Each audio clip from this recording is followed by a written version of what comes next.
Hola,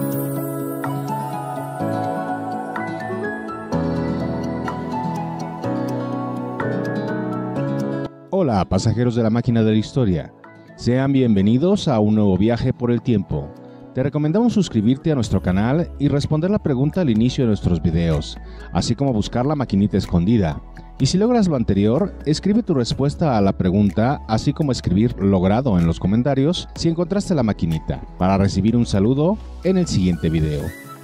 La pregunta de esta ocasión es: ¿cuántos y cuáles presidentes de la República han fallecido durante su mandato?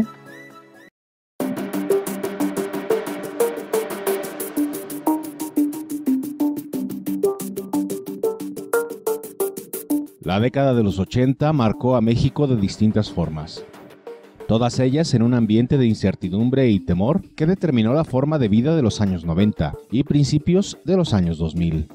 Sin embargo, el gobierno oligárquico del PRI estaba llegando a su fin, priorizando la ventaja de los partidos opositores como principal obstáculo a vencer. No obstante, México pasaría al siglo XXI con una marca de sangre en las manos, lo que terminaría por dilapidar al partido reinante, y enfrentaría nuestra realidad a la inexperiencia política de los opositores.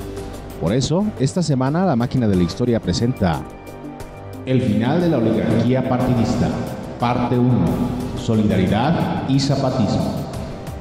Súbete a la máquina y acompáñanos a descubrirlo.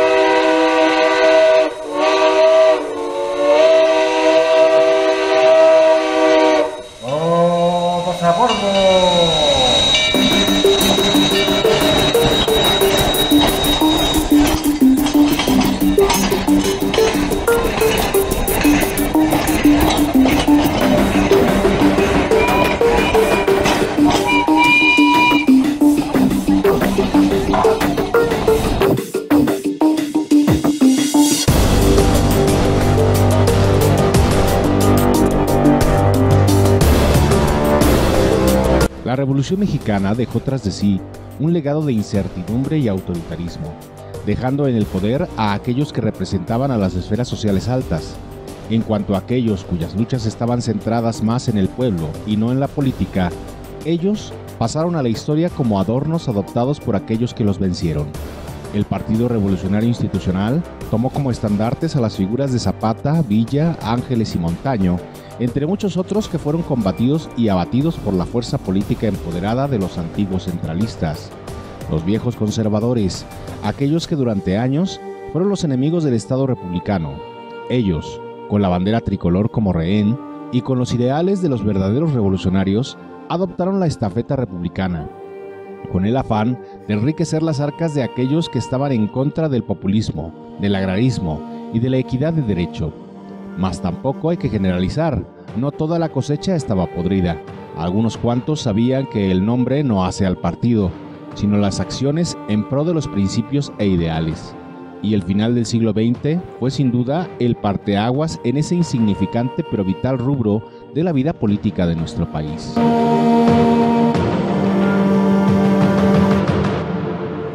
Al finalizar el mandato de Miguel de la Madrid, el país se mantenía en un endeudamiento desmesurado, teniendo un déficit financiero de más del 60%, y ni siquiera el Plan Nacional de Desarrollo y la entrada al GATT lograrían estabilizar la balanza económica. Asimismo, el desastre de 1985 y la baja confianza del pueblo en sus gobernantes hicieron evidente la ineptitud del PRI para revalorizar sus propios principios. Esto hizo decaer demasiado la confianza del propio partido en conservar las gobernaturas de los estados, la mayoría del Congreso y la propia Presidencia de la República para los comicios que se celebrarían en 1988. Ante tal situación, un militante del PRI, el licenciado Cuauhtémoc Cárdenas, hijo del ya icónico presidente Lázaro Cárdenas, dejaría el partido cofundado por su padre, bajo la premisa de que el PRI se había alejado de sus principios emanados de la Revolución Mexicana y buscaban solo el enriquecimiento de sus militantes a costa del pueblo, y tras su dimisión al PRI, se postularía por el Partido Auténtico de la Revolución Mexicana, un partido fundado en 1954 e integrado en su mayor parte por exmilitantes del PRI. En este caso, el apellido tenía un peso muy grande. el hijo del general Cárdenas, de Tata Cárdenas, era un aliciente muy grande en la carrera por la presidencia de la República, y el PRI había perdido con ello su carta más grande dentro del partido.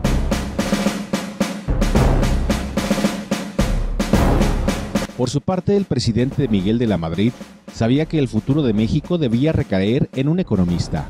Por tanto, propuso para la carrera electoral a su propio secretario de Programación y Presupuesto, mismo puesto que él mismo había ocupado en la gestión anterior.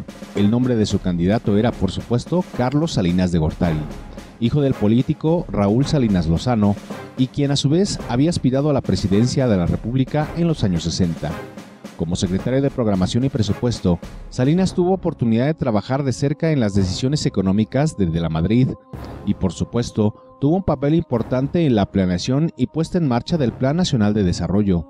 Pero como candidato era todo menos popular, ya que al igual que Cárdenas, el apellido Salinas también era conocido. La campaña de los candidatos, Carlos Salinas, Cuauhtémoc Cárdenas y Manuel Coltier por el PAN, estuvo marcada por una clara y absoluta inclinación por Cárdenas. Y es que, no es para menos, el pueblo se había cansado del PRI, y esta vez no permitirían que obtuviera el poder. Sin embargo, las elecciones de ese mes de julio de 1988 estarían manchadas con muchas irregularidades, una de las cuales se cree que fue la gota que derramaría el vaso, ya que entre las 17 y las 18 horas, la computadora del Registro Nacional de Electores se apagó, por lo que los candidatos Cárdenas y Cloutier de inmediato interpusieron su descontento.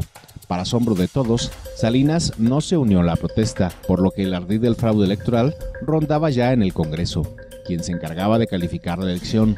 Tras el apagón, se dieron a conocer los resultados preliminares. Salinas obtenía el 50.36% de los votos, Cárdenas el 31.12% y Cloutier el 17.07%, haciendo al PRI y a su candidato obtener la victoria número 13 en su haber.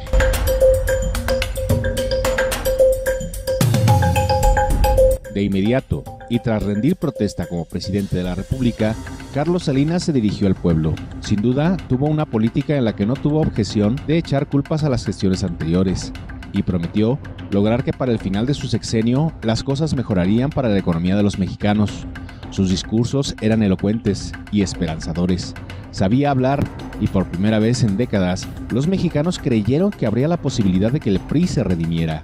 Y esto se vio de inmediato cuando el 6 de diciembre de 1988, el ahora presidente, el Programa Nacional de Solidaridad, PRONASOL, con el cual prometía estabilizar la economía y el gasto público, logrando con esto que la gente de México guardara un atisbo de esperanza, ya que el PRONASOL abarcaba prácticamente todos los rubros sociales: vivienda, educación, trabajo, comunidades, campo, etc.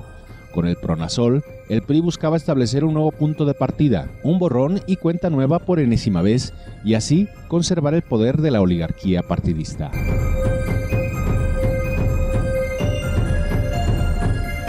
El orgullo priista, sin embargo, recibió su primer revés en 1989, cuando el candidato por el Partido Acción Nacional a la gobernatura del estado de Baja California, Ernesto Rufo Apel, ganara las elecciones a gobernador, quitándole al PRI por primera vez un estado de la República en su gobernatura. La credibilidad del PRI pendía de un hilo, y no debía suceder nada para que esto siguiera así. No obstante, la situación comenzó a verse deteriorada por el resurgimiento de grupos pertenecientes al narcotráfico, y es que el Cártel de Colombia, encabezado por Pablo Escobar, comenzaba a cobrar notoriedad, y los cárteles mexicanos trababan rivalidad abierta con los cárteles sudamericanos. El gobierno se vio envuelto en polémica por el hecho de que se decía que se había pactado con el narco para que se dejara en paz a los representantes del gobierno, específicamente de PRONASOL, para que no se obstaculizaran las labores del programa, en particular la reconstrucción y repavimentación de las carreteras que eran vitales para el movimiento de mercancía. Sin embargo, estas acusaciones nunca fueron comprobadas.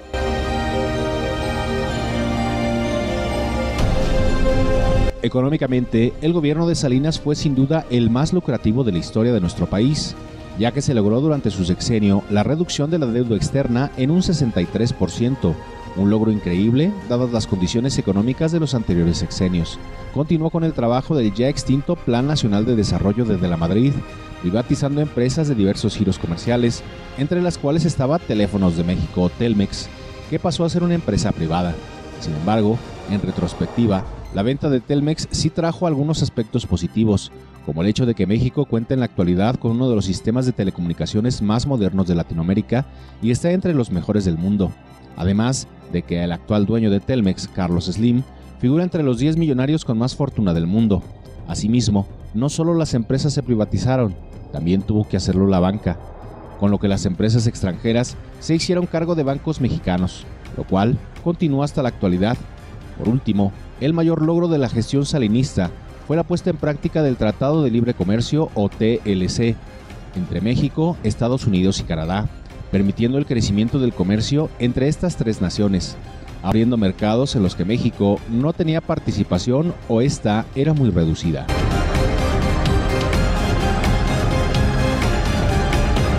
No obstante, el programa de solidaridad, así como las privatizaciones y los conflictos, hicieron mella en el campo, ya que el artículo 27 constitucional, promulgado en 1917, durante la Revolución Mexicana, establecía que cualquier mexicano que quisiera una porción de tierra para trabajar podía pedirla. Sin embargo, el crecimiento demográfico en el campo hacía ya insostenible lo dicho por la Constitución, por lo que en 1991, tras un debate que dividió al PRI, se logró reformar el artículo 27, quitando la posibilidad de pedir tierras a los agricultores, así como la venta de los ejidos, poniendo la última piedra sobre las lápidas de los antiguos agraristas revolucionarios como Villa y Zapata.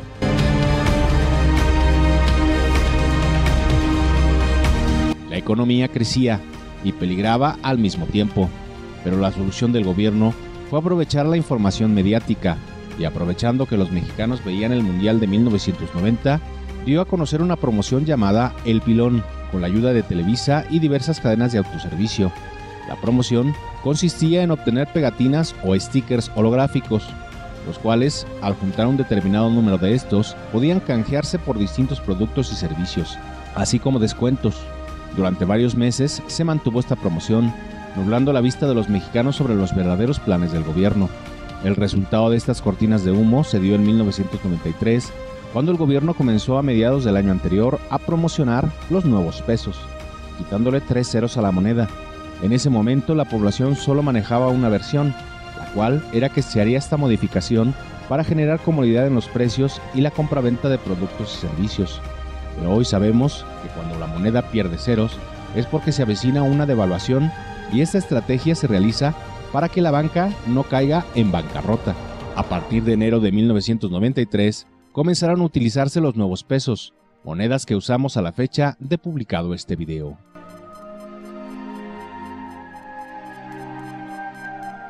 Conjuntamente con la puesta a andar de los nuevos pesos, se avecinaba la nueva elección presidencial, y los mexicanos estaban divididos en opiniones. Por un lado, los que creían que el PRI se había redimido, y por otro, los que creían que seguían siendo más de lo mismo o peor. Esto se debía en gran medida a la inseguridad relacionada con el narcotráfico, que era cada vez mayor. Esto se constató cuando el 24 de mayo de 1993 fue asesinado el obispo de Guadalajara, Juan Jesús Posadas Ocampo, lo que puso en una situación difícil al gobierno de Salinas, quien apenas tenía un año de haber logrado que el Vaticano y México reanudaran relaciones diplomáticas. Tras estos hechos, comenzaron los llamados destapes. Cuauhtémoc Cárdenas anunció su candidatura nuevamente, pero esta vez con el Partido de la Revolución Democrática, PRD, y por el PAN fue Diego Fernández de Ceballos. En cuanto al PRI, el 28 de noviembre de 1993, el presidente Salinas designó a Luis Donaldo Colosio como candidato a la presidencia de la República, lo cual cayó de sorpresa a muchos, quienes creían que el elegido sería Manuel Camacho Solís, y quien se dijo estaba furioso por no haber sido nombrado candidato.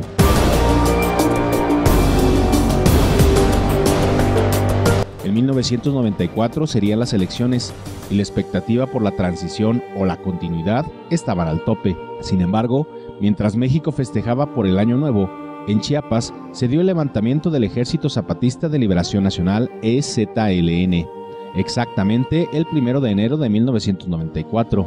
El levantamiento tomó por sorpresa al país, ya con que el gobierno hubiese querido ocultar la noticia, los medios de comunicación como Televisa y Televisión Azteca, si bien eran marionetas mediáticas del gobierno, no estaban por completo sumisas, y durante los famosos recalentados del 1 de enero, la noticia en boca de todos era el levantamiento. Los zapatistas exigían autonomía para los pueblos indígenas, así como la derogación de las reformas agrarias, asimismo como la destitución de funcionarios de gobierno, incluido el presidente de la República. Aún así, el movimiento seguía en escalada, por lo que el gobierno reaccionó mandando al ejército, quienes tuvieron breves enfrentamientos con el EZLN, a quienes también se les llamaba zapatistas.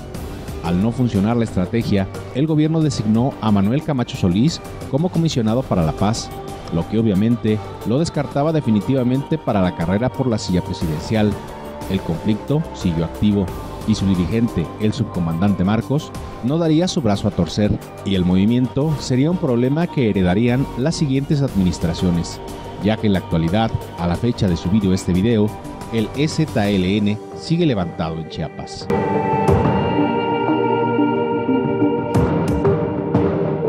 La campaña de Colosio se vio entorpecida al principio, pues no lograba levantar fuerza, y el PRI llegó a considerar a Colosio como inadecuado para la tarea. Sin embargo, Colosio se dio cuenta de que cabalgar junto a las ideas salinistas y de los dinosaurios políticos no le traería resultados. No por nada, Colosio era joven para el ámbito político, y sus ideales eran más populistas que los de sus colegionarios priistas. Esto lo puso en manifiesto el 6 de marzo de 1994, en su discurso frente al Monumento a la Revolución Mexicana en la Ciudad de México, en el que alegó saber de la corrupción en el gobierno y prometió, aunque no directamente, llevar ante la justicia a los responsables de la misma. Es la hora de reformar el poder, de construir un nuevo equilibrio en la vida de la República. Es la hora del poder del ciudadano. Es la hora de la democracia en México. Es la hora de hacer de la buena aplicación de la justicia el gran instrumento para combatir el cacicazgo, para combatir los feudos de poder y el abandono de nuestras comunidades. Es la hora de cerrarle el paso al influyentismo, a la corrupción y a la impunidad. Yo veo un México con hambre y con sed de justicia. Un México de gente agraviada por las distorsiones que imponen a la ley quienes deberían de servirla, de mujeres y hombres afligidos por abuso de las autoridades o por la arrogancia de las oficinas gubernamentales. Quiero ser presidente de México para encabezar esta nueva etapa de cambio en México. Esto hizo que una buena parte del partido rompiera con Colosio, y el mismo presidente se sintió aludido en el discurso, lo cual, por supuesto, y según testimonios de algunos allegados a Salinas, se lo hizo saber con molestia. Tan solo 17 días después, en el primer bastión panista del país, Baja California, donde realizó un mitin proselitista en la colonia Lomas Taurinas, en la ciudad de Tijuana. En su discurso de campaña, mencionó partes de su polémico discurso y tras haber terminado el evento, bajó de la tarima improvisada y a tan solo minutos después, a las 17:12 aproximadamente, Colosio recibió 2 disparos, uno en la cabeza y otro en el abdomen. Herido, es llevado de urgencia hasta el Hospital General de Tijuana, donde es ingresado al quirófano, donde a poco más de 2 horas del atentado, es decir, a las 19:45 horas, Colosio es declarado muerto por el personal médico, y unos minutos después, Líbano Sáenz, vocero de campaña, anunció el lamentable deceso.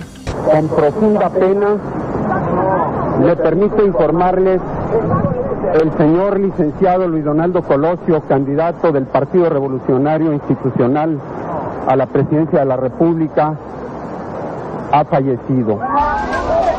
Hasta esa fecha, no había habido ningún magnicidio en México desde el asesinato de Álvaro Obregón.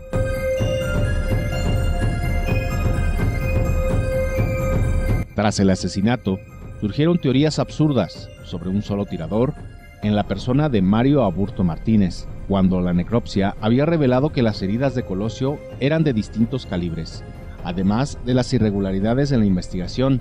Durante los actos fúnebres al candidato, Salinas se presentó entre aplausos y abucheos, y el claro grito de "él fue" entre los gritos, pues desde el primer día surgió la teoría de que el autor intelectual había sido el propio Salinas, al ver que su candidato pensaba traicionarlo.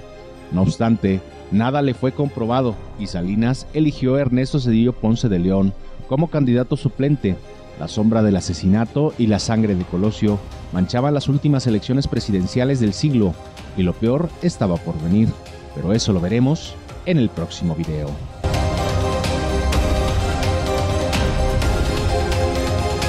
La respuesta a la pregunta del video anterior es: el apelativo de ser el Centauro del Norte se ha atribuido casi siempre a la creencia de que Doroteo Arango, alias Francisco Villa, era sumamente alto. Sin embargo, esto no es así, ya que Francisco Villa medía alrededor de 1,78 m, lo cual entra apenas por encima del promedio. El origen del apodo surge de la preferencia de Villa por cabalgar equinos de gran altura. Prefería las yeguas, que llegaban a medir casi 2 metros de estatura, lo cual hacía ver imponente al líder de la División del Norte.